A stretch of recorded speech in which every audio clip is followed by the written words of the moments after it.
Hello, welcome to another toneless landscape oil painting demonstration. This is your painter in residence, M. Francis McCarthy, and the painting I am bringing you today, it's a latecomer to our solo pigment series. It is a monochromatic painting created with titanium white and Mars black, who were the supporting players in our project. And I kept hearing their voices in my head saying, what about us? Don't we deserve some credit? And you know what? Come on. Black and white. Especially white. Everyone's got white. Not everyone uses black, but they're important colors, and they deserve to have some acknowledgement. So, found myself in a little pictorialist photo from about 100 years ago, and set it up, and here we go. I'm doing my drawing right now with the Mars Black. Now, my history with Mars Black, as some of you who are regulars on the channel might know, I just got me a tube, like, 2-3 months ago or something like that, just to play around.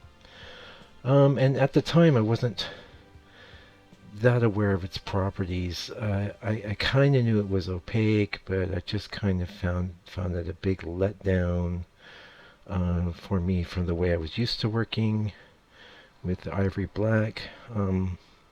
I'd also tried some lamp black. I see very little difference between lamp black and ivory black. Just so you know, carbon black is a good way to refer to those pigments. And so I don't have a lot of history with good old Mars, but titanium white, of course, is another story. We all start out with titanium white, and I think we all do.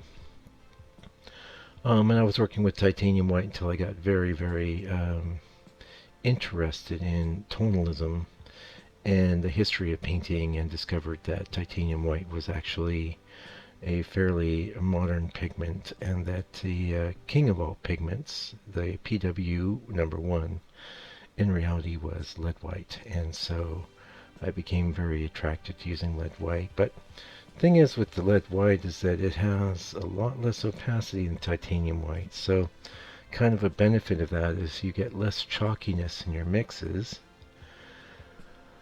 But that lack of opacity could be a problem, so I'd have to say for a period of about, definitely well into the time on this channel, I'd say even until about 1.5 years, 2 years ago, I was doing a blend on my palette of 50% titanium and 50% lead white, and that seemed to give me kind of the best of both worlds.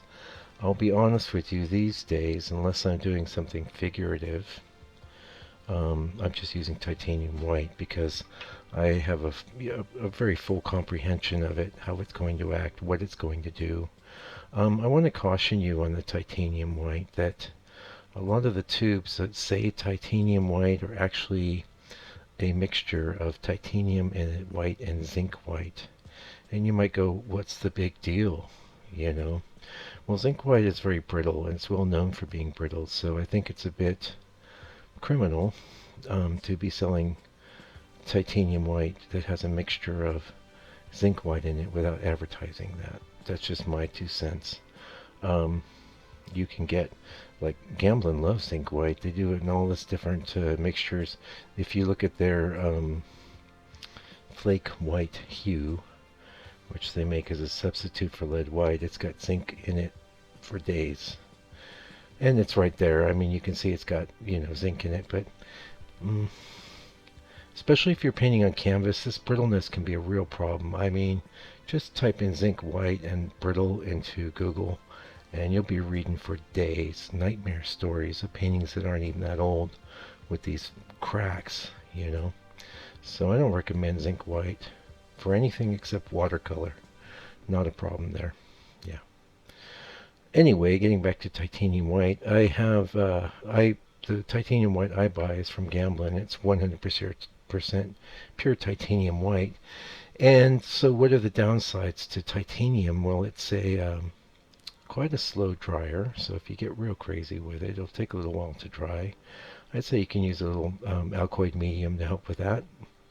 Or if it's a real problem for the way you paint, you can get an alkoyd version of titanium white, which is a quick dryer. I know I did that as a solution on my ivory black for a long time, because that's another slow dryer.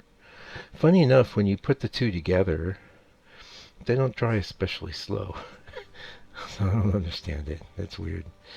Anyway, I just use titanium white 90% of the time now. I know what it's going to do. I know how to use it.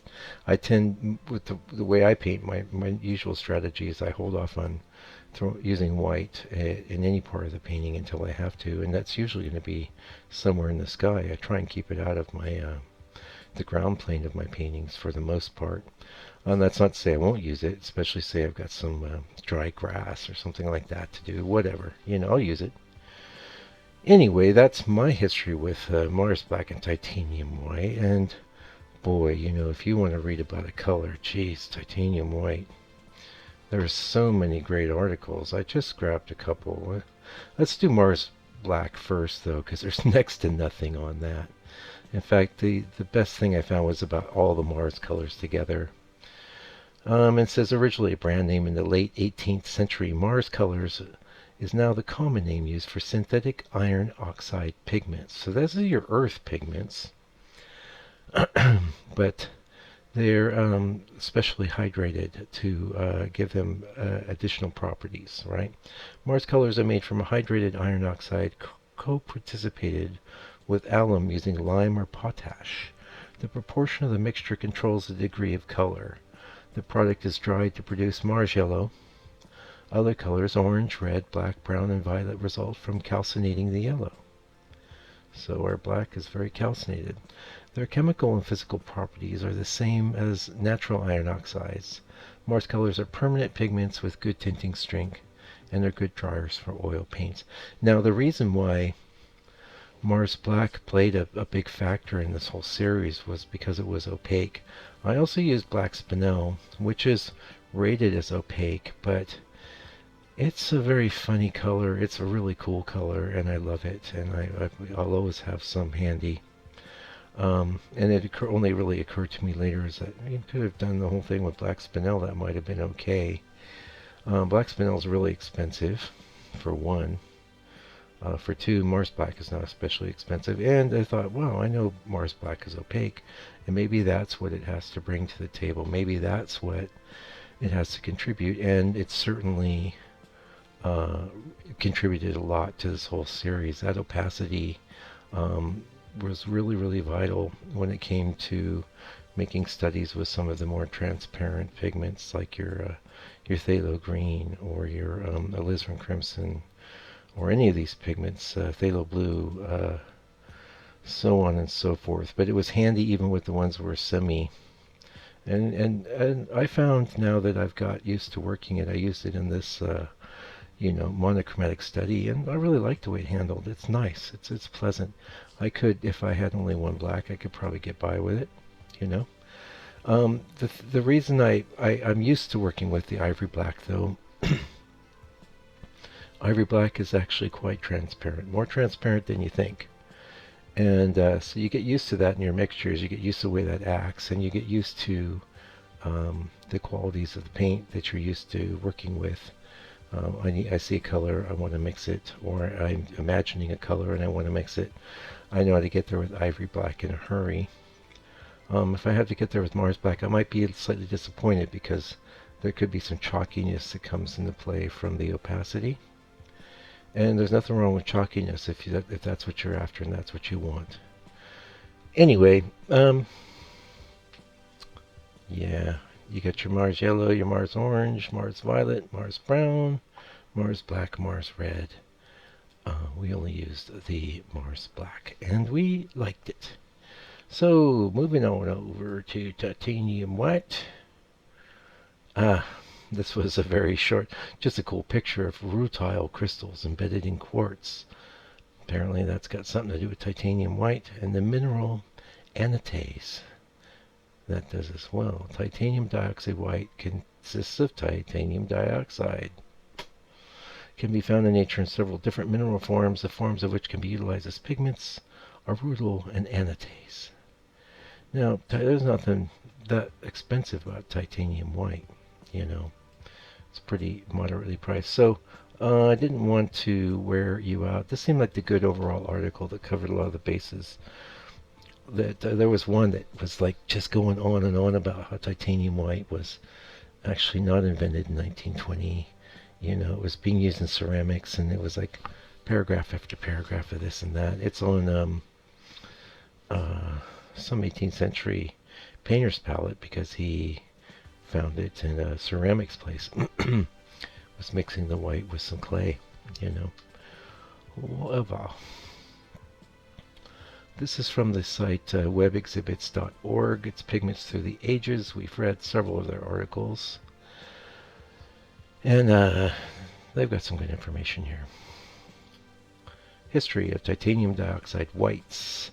Titanium white is truly the white of the 20th century.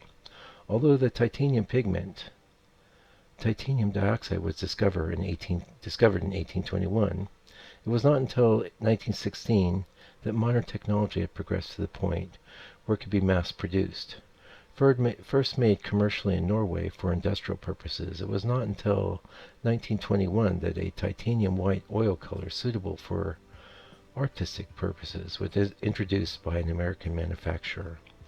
There are many industrial grades of titanium white pigment, none of which are used in their pure form for artist oil color. So one of the challenges from one of the articles I read is that it was a very yellow white, and it wasn't until they found certain chemical processes that were different than what they'd used in the past that they were able to get to the titanium white that we know and love. Maybe they're just going to say that now. We'll see. The mass tone of titanium white is neither warm nor cool, and lies somewhere between lead white and zinc white. Lead white being quite warm. In that respect, it has a tinting strength superior to either of the other whites, and a drying time that is slower than that of lead white, but faster than that of zinc white. It is truly an all-purpose white oil color, and that's my feeling too. I agree. In oil, it dries to a spongy film that is quite unsuitable for artistic purposes. For this reason, titanium dioxide is always blended with one or more of the other white pigments, or an inert pigment, to make it suitable artist's oil color. Since titanium dioxide by itself dries to a spongy film and zinc oxide dries to a brittle film, the two are combined in a balanced blend for better quality. Professional grade titanium whites in some brands where the zinc oxide predominates in the mixture, the color is called titanium zinc white. Cheaper brands of budget grade paint are known to use a mixture of titanium dioxide with Bartles or other inert pigments. Use of these types of whites is really a false economy because they lack both the brilliance and the tinting strength of a professional grade color. Now, I will say this, titanium white may dry to a spongy weirdness on its own, but the reality is that I never get anywhere close to pure white in any of my paintings, so it does its job as a white. It doesn't matter if it's a little spongy. I just as soon stay away from the zinc. I recommend you do too. So Discovery 1913 is currently in use now, and that's a pretty good overview of it. It was definitely a game changer, and it's massively used in the for house paint and things like that. Think about it. You're looking at some titanium white. If you're looking at a wall right now, it's pretty incredible. Anyway, the painting itself, I thought it went pretty cool. It kind of has a bit of a graphic quality. The real challenge on doing this painting was I wanted a little more foggy feel, and I may come in with, I know I can get it in 2 shakes of a lamb's tail if I do a little scumbling, But I tried to do it as far as I could without the scumbling, and I'm quite happy with that. So, hold on, let's open the door for the kitty here.